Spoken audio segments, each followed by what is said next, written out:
Ustaz yang kami kasihi, yang handsome, lagi kita bergaya. rindui. Tapi tak elak Abang Rahim. Memang saya memang yang saya jelly tu handsome Abang Rahim tu. Betul. Dia Tengok, orang jangan. kalau orang tengok dia orang rasa macam nak timang-timang kan? Betul. Comel, akhlaknya mulia. Akhlak mulia yang Betul Ustaz. Kalau kita tengok dia macam, yelah macam budak kan, kita tengok dia cute, kita nak timang-timang dia kan.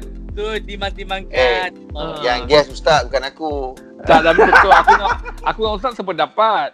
Saya kalau tengok dia Ustaz, saya macam rasa nak letak dia atas bahu. Allah macam Lepas tu, yang kau ingat dia Koko Biwek. Untuk meja bulat, kita masih lagi bersama dengan Ustaz Fawaz, dan topik kita pagi ini contohi penerimaan dan pelaksanaan penurunan hukum-hukum Islam di zaman Rasulullah SAW. Ustaz, ya saya. adakah lumrah manusia untuk mengadaptasikan sesuatu yang perkara baru itu merupakan sesuatu yang sukar? Jika ianya lumrah yang nombor baru, bolehkah Ustaz memberikan contoh kisah sahabat yang sentiasa mengikuti hukum-hukum Islam yang baru tanpa rasa beban untuk melakukannya? Sudah tentu ya, perubahan secara mendadak itu satu bebanan. Sebab itu Islam datang dalam bentuk 23 tahun. Aisyah berkata, radhiyallahu anha berkata, kalaulah Nabi datang dalam bentuk sekaligus syariah ini, diharamkan judi, diharamkan arak, seorang pun tak akan masuk Islam. Maka diturunkan cara berperingkat-peringkat. Ya, ini dinamakan dalam sebagai bahasa Arab disebut at-tadarruj, step by step. So step by step ni kaedah yang sangat penting, pendekatan yang menjadi asas teras kepada kita bagaimana kita perlu ada perancangan yang mantap supaya kita ada target yang dapat kita capai, tetapi pendekatan approach misi yang dibawa itu bertepatan dengan kemampuan manusia. Sebab itu difardukan sembahyang, kemudian sedikit demi sedikit difardukan zakat, kemudian puasa, kemudian yang haji, sehingga kemantapan itu berlaku. Sebab itu risalah Islam ini dia berlaku dalam bentuk proses. Sampai sekarang kita berdakwah kepada orang dalam bentuk proses.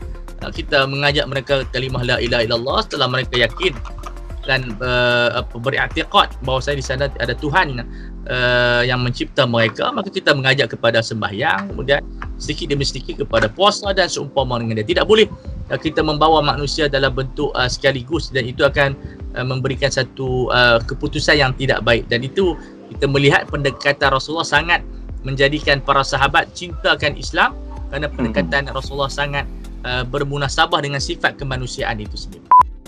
Ustaz, pada mulanya kita solat menghadap Baitul Maqdis, ya, dan kemudian selepas Rasulullah SAW berdoa dan bermohon kepada Allah SWT, dengan perkenan Allah, kiblat solat beralih ke arah kepada Masjidil Haram Mekah. Jadi ya, adakah perubahan arah kiblat itu mencetuskan persoalan dan meresahkan umat Islam?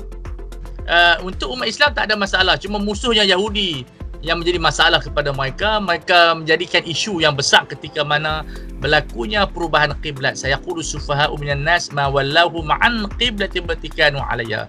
Tapi Tuhan dah beritahu kepada Nabi Muhammad SAW, bila berlaku perubahan kiblat, mereka akan berkata orang-orang yang jahil ini, kenapa pula Tuhan tukar?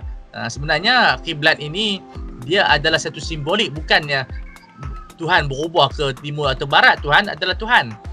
Dan ini menunjukkan kepada kemuliaan Mekah itu sendiri, bukan menafikan kemuliaan Baitul Maqdis. Tetapi Rasulullah sallallahu alaihi wasallam ini, kata Sayyidah Aisyah, ma raaitu Rasulullah sallallahu alaihi wasallam ma raaitu rabbaka wa huwa illa wa huwa yusari'u fi hawak.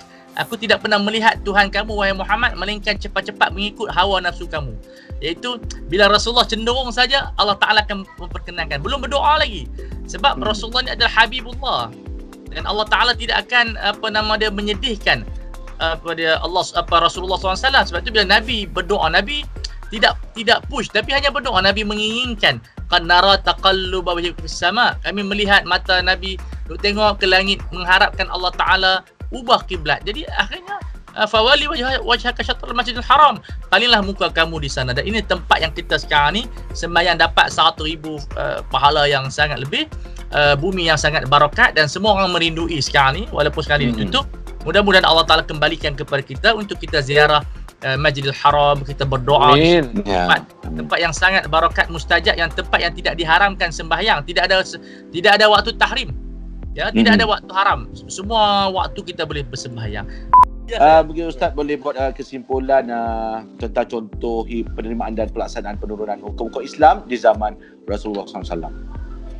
Tajuk yang sangat bernas ya di waktu yang begitu genting sekarang ni, untuk kita mengambil panduan daripada Rasulullah SAW. Sudah tentu petunjuk Nabi yang paling terbaik. Asyadun nasi bala'an al-anbiya thumma al-amthal fal-amthal. Ujian yang paling besar yang menguji golongan-golongan yang tertentu adalah para anbiya. Para anbiya telah mendahului kita dalam ujian-ujian yang sangat genting seperti sekarang ini. Kemudian mereka yang mengikut laluan Rasulullah SAW, begitu seterusnya.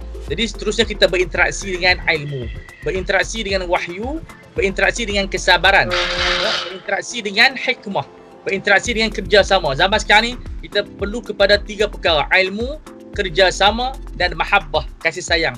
Kita boleh membangunkan semula negara kita, kita boleh sentiasa menghidupkan syariat Allah Subhanahu Wa Taala di waktu senang dan di waktu susah.